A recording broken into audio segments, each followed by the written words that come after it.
Macron même va se demander, mais c'est qui même Ferdinand? Tout le temps Ferdinand, c'est qui même ce Ferdinand qui fait que, bon, on les dérange tout le temps. Macron va finir par dire, c'est qui même ce Ferdinand? Et tous les jours, il y a un problème, on dit Ferdinand. Ils vont se poser la question parce que ils vont se dire, mais c'est qui ce gars? Et à chaque fois, son nom revient. On dit Ferdinand, c'est qui Ferdinand? Donc, vous êtes en train de donner, je ne sais pas, déjà, il y avait une dimension internationale. Vous êtes en train de renforcer la crédibilité d'un journaliste qui ne fait que son travail. Donc, si je ne vous dérange pas, vous ne dépenserez pas autant d'argent pour venir me traquer là où je suis. Vous avez fait déjà beaucoup à Lomé, vous faites des trucs là-bas que je ne veux pas énumérer dans mes lives, ça je le gère. Mais le reste, ne vous inquiétez pas. Hein. Donc, voilà. Donc, je voulais dire aux Togolais, restez tranquilles. Soyons solidaires, multiplions notre pression. La pression, fort aujourd'hui, c'est quelqu'un qui se cherche. Lui-même, il sait que ça peut basculer à tout moment. Donc, c'est pour ça qu'il change les gens, il change les soldats comme il change les slips et tout ça. Il pense que c'est en les changeant qu'il règle le problème. Non, il ne règle pas le problème. Ce qui va arriver, va arriver. Ce qui va arriver, va arriver. Le système que vous voyez là, il est en fin de règne. Il est en train de se délicter. Il est en train de se délicter de l'intérieur. Et il va s'effondrer, qu'on le veuille ou pas. Et c'est cette perspective d'effondrement qui inquiète Faure Gnassingbé. C'est pour ça qu'il devient c'est comme quand on chante, ou bien quand on chante, on dit, tu tiens la corde se casse, tu tiens l'arbre s'effrite. C'est quelque chose comme ça qui est en train d'arriver. Parce que justement, il est en fin de règne. Quand même 21 ans, 22 ans. Il n'a pas fait grand-chose. Hein? Là où les autres ont les bilans, lui n'a aucun bilan. Donc il est indéfendable de partout. Il ne peut pas aujourd'hui se frapper la poitrine pour dire, bon, j'ai fait ça, j'ai véritablement fait ça, j'ai fait quelque chose vraiment d'extraordinaire pour mon peuple. Rien du tout. Et aujourd'hui, qu'il est fatigué et qu'il est de plus en plus préoccupé par lui-même, sa santé et sa survie, il n'a plus le temps pour s'occuper du pays. Voilà pourquoi, quand vous arrivez au Togo, tout est mort. Les feux rouges ne travaillent pas, les rues sont abandonnées, les chantiers sont abandonnés, et tout est abandonné au Togo. La corruption est endémique, tout est abandonné au Togo. Parce que celui qui est à la tête du Togo, il s'occupe de lui, il s'occupe de sa vie, sa survie, il s'occupe du Togo. Et donc, en conséquence, il nous perd le temps. C'est un pays en banqueroute. Le Togo, c'est un pays en banqueroute. Donc, plus vite on mettra fin à ce système métastasé qui est en train de nous perdre le temps. Vous voyez comment le cancer, quand il devient le cancer se métastase, il détruit progressivement les organes jusqu'à la mort. Donc, c'est cette période de putréfaction que nous sommes en train de vivre. Le régime est en pleine putréfaction. Et ceux qui sont dans le système, ils le savent mieux que quiconque. Ils le savent mieux que quiconque. Et Faure même le sait parce qu'il sent que quelque chose arrive. Donc, il pense qu'aujourd'hui, il est suffisamment puissant pour attraper des Français et faire chanter la France. C'est ce qu'il pense. Parce qu'il est allé chercher le soutien des Russes et des Turcs. Il pense qu'il est suffisamment puissant pour attraper des citoyens français et faire chanter la France. Regarde. Il faut commencer par réfléchir à la porte de sortie.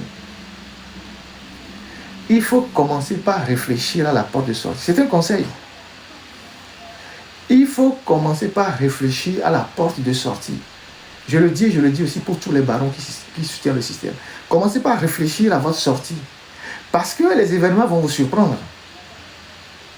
Les événements vont vous surprendre. Vous avez tout pour partir et être heureux sur une île. Hein. Vous avez de l'argent, vous avez vos femmes, vous avez vos biens. Réfléchissez. Parce que les choses risquent de vous rattraper. Et très vite. Très vite. Vous pouvez être puissant n'importe comment, mais il y a certaines choses que vous ne pouvez pas arrêter. Il y a certaines machines que vous ne pouvez pas arrêter. Donc là où vous êtes là, je ne sais pas comment vous allez sortir, mais vous avez encore le temps d'éviter l'humiliation que les dictateurs subissent quand le peuple se lève. Vous avez encore le temps d'anticiper votre sortie. Une sortie honorable, une sortie sans humiliation, une sortie malgré vos crimes qui vous permet de garder un peu la tête haute. Mais si vous pensez que vous pouvez continuer par résister face à cette colère qui monte dans la population, à cette colère qui monte dans la jeunesse, à cette colère qui gangrène les Togolais, qui chauffe le cœur des Togolais, les gens vont vous briser un à un. Je vous assure. Hein. Parce que quand le peuple va se déchaîner, vos militaires là, ils ne feront rien, absolument rien. Vos militaires ne vont pas tuer tous les Togolais. Et ça va arriver.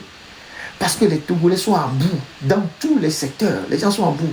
Je pense que vous n'analysez pas les faits. Vous ne comprenez pas. Vous ne sentez pas le message venir. Vous ne sentez pas que quelque chose arrive. Continuez de croire que parce que vous avez le pouvoir, vous pouvez venir menacer les gens en France, vous pouvez tuer les gens, vous pouvez faire ce que vous voulez. Donc voilà ce que moi j'ai voulu partager avec vous ce soir. Ces collègues français-là, journalistes, ils sont aujourd'hui placés sous mandat de dépôt et Ford pense qu'il va les utiliser comme monnaie d'échange.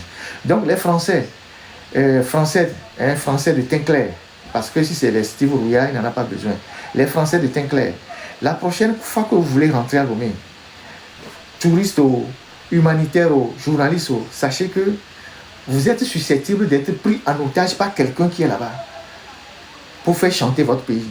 Il y a un preneur d'otage au Togo là-bas qui peut vous prendre en otage à tout moment pour faire chanter votre pays parce que entre lui et votre pays qu'il a fabriqué, il y a de l'eau dans le gaz. Entre Faure Gnassingbé et la France qu'il a fabriqué, il y a l'eau dans le gaz.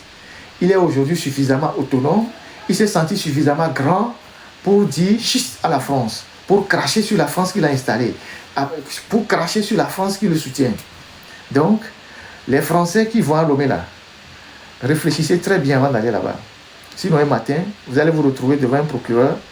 On va dire que vous avez un produit illicite dans votre sac et qu'on va vous garder moyennant échange avec Ferdinand. Et Ferdinand est devenu le Ben Laden qui inquiète le régime togolais.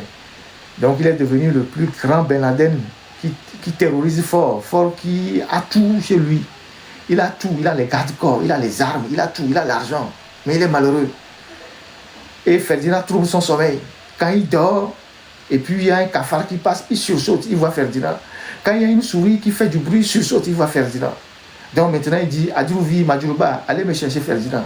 Et comme ces ordres sont une volonté, eux ils vont venir dire à la France, livrez-le nous comme un colis, comme si la France était un pays de c'est pas, franchement, ces gens-là, ils ne savent pas plus ce qu'ils sont en train de faire. Donc voilà ce que moi je pense partager avec vous. Nous prenons néanmoins au sérieux ce qu'ils sont en train de faire. Il y a toute une alerte qui est organisée avec des organisations, des associations, tout. Il y a des courriers qui sont partis, des interpellations qui sont parties. Et voilà, donc ceux qu'ils utilisent pour... les gens qu'ils utilisent pour faire, je ne sais pas quoi, les attaques, tout ça, certains sont sur le territoire français. On va s'occuper d'eux bientôt. Et voilà, moi je suis un journaliste et je connais très bien la loi. Et quand tu m'attribues des trucs, tu vas répondre devant les tribunaux. Et ça va se passer tranquillement. Et non pas ici, on n'envoie pas les gens en prison, mais quand tu te permets de dire des choses, je pense que quand tu recevras des condamnations, ça va alourdir ton dossier. C'est ça. Le casier judiciaire sera chargé. Donc, c'est des choses comme ça qui vont se passer. Il n'y aura aucun problème. Donc, il y a... restez tranquille. Hein. Moi, je suis... je ne sais pas comment vous le dire. En toute modestie, je suis un journaliste de renommée internationale. Donc, je ne permettrai à personne de raconter des bobards sur moi sans aucune preuve. Et donc, quand quelqu'un raconte quelque chose, avec l'appui de nos associations, de nos partenaires, de nos réseaux, on va traîner cette personne devant les tribunaux. Et cette personne va répondre et va apporter les preuves. Ça, c'est le travail du journaliste. Le journaliste n'est pas un clasheur. Et donc, on connaît la loi. Et la loi, les gens répondront devant la loi. Et s'ils n'apportent pas des preuves, ils seront condamnés. Et ça va alourdir leur dossier, leur casier judiciaire. Et quand tu as un casier judiciaire lourd en France ou dans les pays occidentaux, Dieu sait ce que ça crée aux gens plus tard. Donc c'est là où on va les frapper. Et ils ne vont pas s'en sortir. Vous allez voir ce qu'on va leur faire, parce que derrière, c'est toute une armada, c'est tout un réseau, des gens puissants. Vous ne comprenez pas. C'est ce qu'on va faire. Et bientôt, ces gens-là, dont on a déjà localisé les domiciles, les adresses et tout ça, ils recevront les convocations. Et c'est comme ça qu'ils vont commencer par comprendre un certain nombre de choses. Certains, on a déjà vu dans les bases de données ici en France, puisque je suis un journaliste d'investigation, certains ont déjà fait une fraude à l'assurance ici en France. Ils ont créé des sociétés très louches. Ils feront l'objet de signalements auprès du fisc français, parce qu'ils doivent justifier d'où ils prennent de l'argent tout le temps pour rentrer à Lomé et revenir. Donc, on va leur pourrir la vie sur les territoires français. Ils vont comprendre qu'ils sont en France et qu'il y a des choses qui ne sont pas autorisées. Et c'est ce qui va se faire. Il y a tout un groupe d'avocats qui sont là avec les organisations de presse, tout ça. On va les traquer et ils vont comprendre qu'il y a des gens qu'on ne touche pas quand on est dans un pays où la loi est appliquée. Ceux de Lomé, eux, peuvent continuer par y casser. Mais ceux qui sont à l'extérieur, c'est ce qu'on va leur faire. Ça va être un coup pour coup. Et comme ça, quand ils auront chaud là, ils vont rentrer dans les fichiers des gens qui sont fichés. Ils vont comprendre que quand tu racontes des bêtises, il faut apporter des éléments de preuve. Donc voilà, ne vous inquiétez pas. Ne vous inquiétez pas.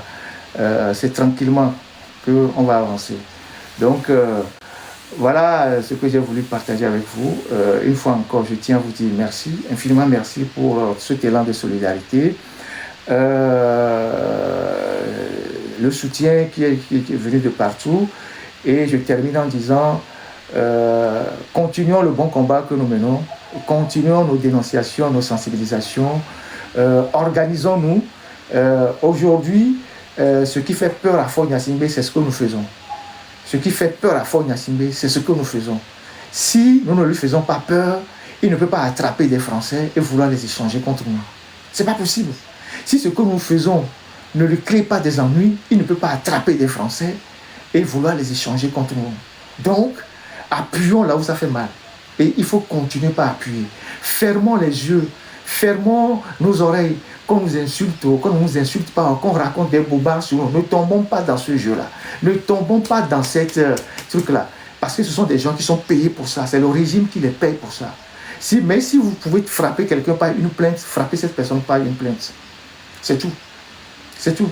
Ne rentrez jamais dans des trucs avec des gens qui n'ont pas votre niveau, qui n'auront jamais votre niveau, et qui n'auront jamais votre niveau, quel que soit ce qu'ils sont. Donc ne rentrez jamais dans la provocation. Mais si vous estimez que quelqu'un a posé un acte qui est attentatoire à votre intégrité, saisissez les tribunaux. Il va aller s'expliquer. Cette personne va aller s'expliquer. Et ce serait intéressant. Qu'on le voit venir s'expliquer devant les tribunaux. Pourquoi tu as dit ça? Quelle preuve tu as tout ça? Moi, je suis un journaliste. Si je dis quelque chose, c'est que j'ai une preuve. Vous voyez, depuis que je parle, quelqu'un a déjà dit quelque chose, ou bien quelqu'un est venu dire que oui, je porte plainte contre toi parce que non, je sais ce que je dis. Et ils savent. C'est pour ça que Faure cherche les informateurs autour de lui. Ils savent que ce que je dis est vrai. C'est pour ça qu'ils cherchent les informateurs autour de lui. Ah, qui informe Ferdinand? Qui n'informe pas Ferdinand? C'est qui le Judas? Ce n'est pas qui le Judas? Mais comment je sais que Faure a appelé à Djurouvi et lui dit de garder les Français, de ne pas céder? J'ai aussi le Pégasus, c'est ça?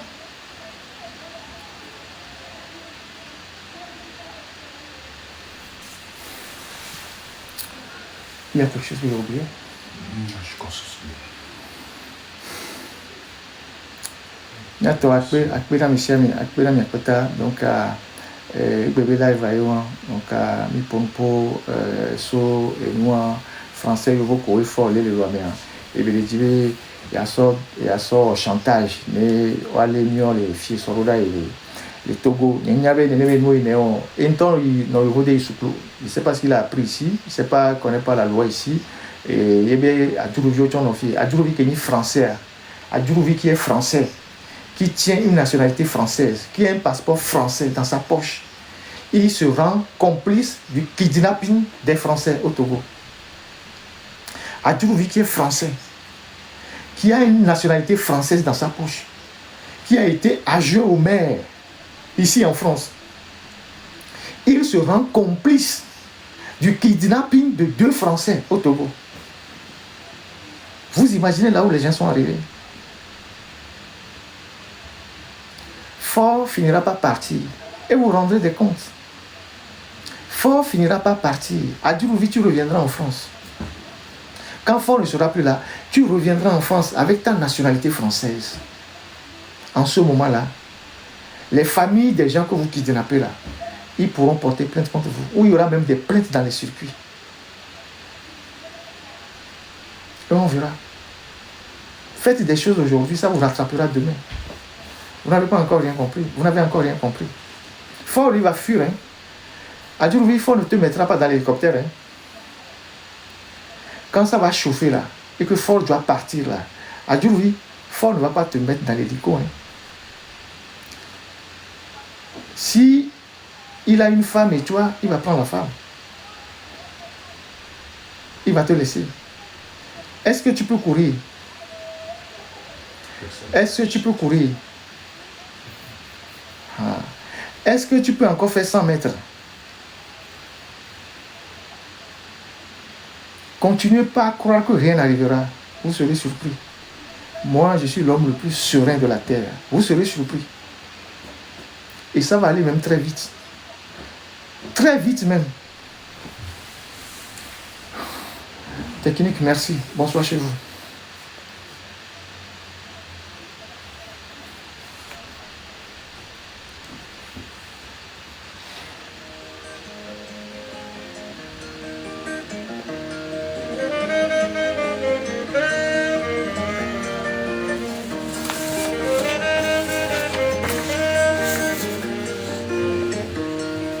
Écoutez, écoutez tous ces cris déchirants. Écoutez. Merci à vous tous ceux qui étaient mobilisés. On était 13 000 sur TikTok, en tout cas selon ce qui est visible, et 10 000 sur 10 000 pratiquement sur YouTube. Vous étiez très nombreux à suivre sur la FC, et 2 000 sur Facebook, et ce sont des lives de réconfort. Ce sont des lives que nous devons faire pour montrer que nous sommes debout et que rien ne nous touche, et que les agitations des autorités togolaises qui sont en mal de repère ne nous disent absolument rien. Nous sommes en bataille pour la dignité de notre pays. Nous sommes en lutte pour la restauration d'un état normal au Togo. Et cette bataille-là, c'est notre constitution qui nous donne le droit de la faire. Et donc on n'a rien à foutre des humeurs de quelques individus qui ont pris le Togo en otage et qui pensent que tout le monde doit se soumettre à eux. Quand ils parlent, on doit se taire. Quand ils toussent, on doit se taire. Et quand ils ont le droit de vie et de mort sur nous, c'est eux qui doivent nous donner à manger. C'est eux qui doivent décider qui doit uriner, qui doit sortir de la maison, qui doit boire, qui ne doit pas boire. Non, nous ne sommes pas venus sur la terre pour nous laisser écraser par quelques dictateurs que ce soit. Faure Gnassingbé doit libérer notre pays. C'est notre pays. Il a suffisamment régné. Il faut qu'il s'en aille pour que le Togo retrouve un état normal et pour qu'on s'occupe de ce pays-là. Et donc, c'est un sacrifice que nous faisons dans toute notre... dans l'âme que nous avons, parce que nous avons le patriotisme en nous. Et nous sommes dans les pas de ceux qui nous ont précédés. Et que ce pays doit retrouver sa dignité. C'est ce travail-là que nous faisons. Et donc, la dignité, l'intégrité doit être les piliers de notre combat. La dignité, l'intégrité doivent être les piliers de notre combat. Ceux qui m'écoutent là, allez demander à Faure Gnassingbé pourquoi quand j'étais au Togo, il n'a pas pu m'acheter.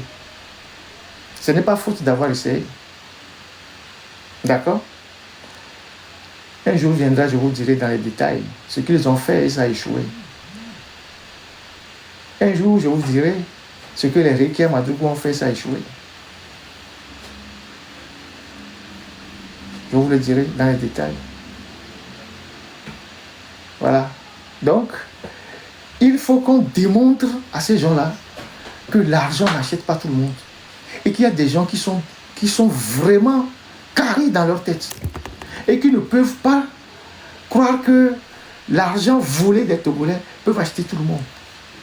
Il faut que certains Togolais incarnent cette dignité-là, cette intégrité-là, pour tirer les autres vers le haut. C'est ça la réalité.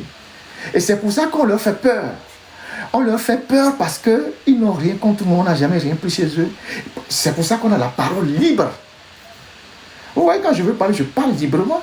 Parce que je ne dois rien à personne. Je parle librement. Parmi les journalistes, qui vous voyez parler comme moi? Vous en connaissez combien? Qui parlent, qui ramassent des ennuis, qui ramassent des problèmes, mais qui continuent de parler. Je parle librement. Parce que je ne dois rien à personne. Je n'ai rien pour chez personne. Je suis tranquille.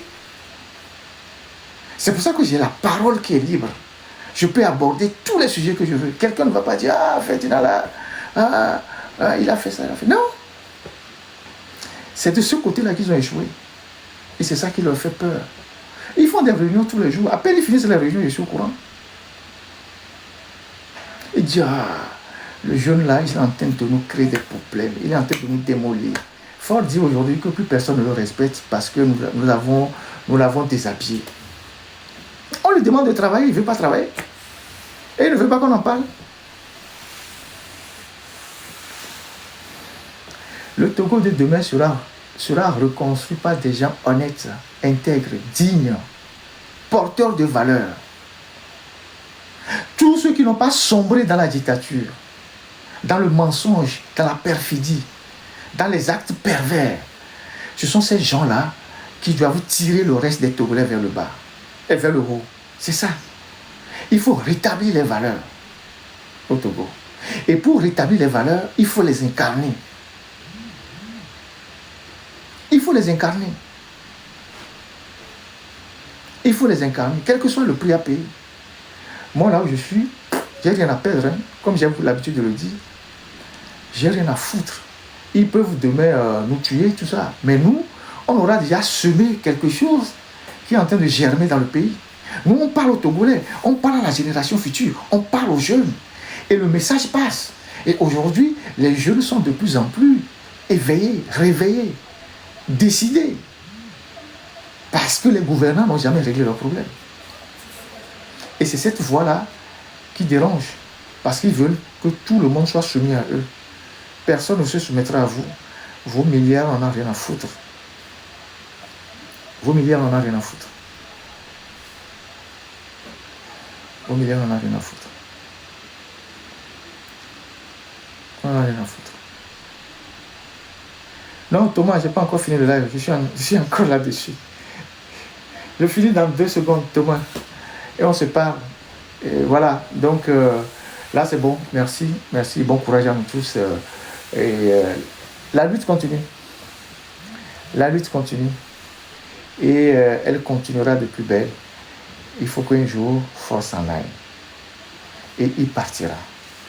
Et donc, tous ceux qui ne sont pas dans la logique de lutter pour que Ford parte, c'est qu'ils sont avec Ford. Tous ceux qui sont là et ils ne se battent pas pour sensibiliser, ils sont avec Ford. Mettez ça dans la tête, vous les connaissez. Donc voilà, avançons et on ira jusqu'au bout. Bonsoir chez vous.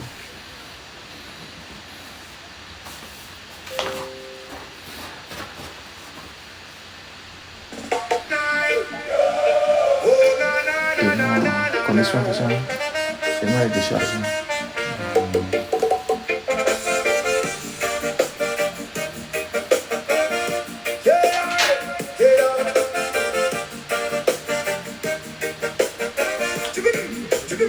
Tu as emprisonné une femme Non, c'est bon. qui a osé te dire en face que notre pays est en flammes depuis que tu es dans la place, que tu n'as aucun programme à part dormir dans ton palace pendant que ton peuple rame et vit chaque jour dans l'angoisse. Laisse-la rentrer chez elle. Tu ne pourras la dompter. Elle restera toujours celle que l'on appelle une académie. Laisse-la rentrer chez elle. Tu ne pourras la dompter. Elle restera toujours celle que l'on appelle une académie. Elle portera cette oriflamme que tu prends pour une menace et qu'elle brandit comme une arme car elle fut chef de tes villages.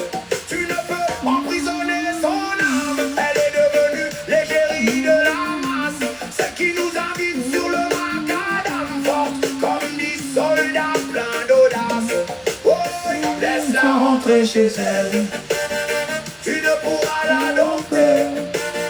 Elle restera toujours celle que l'on appelle Niakade. Laisse-la rentrer chez elle. Tu ne pourras la dompter. Elle restera toujours celle que l'on appelle Niakade. Laisse-la rentrer chez elle. Elle est forte comme Divinas. Je laisse-la. Tu n'auras que son corps mais pas son âme, car elle t'a déjà kata. La fille de Papa Niakade, elle est dure comme du fer. Laisse-la rentrer chez elle. On a tous vu qu'elle t'a sac bas. Je laisse. Elle est plus dure que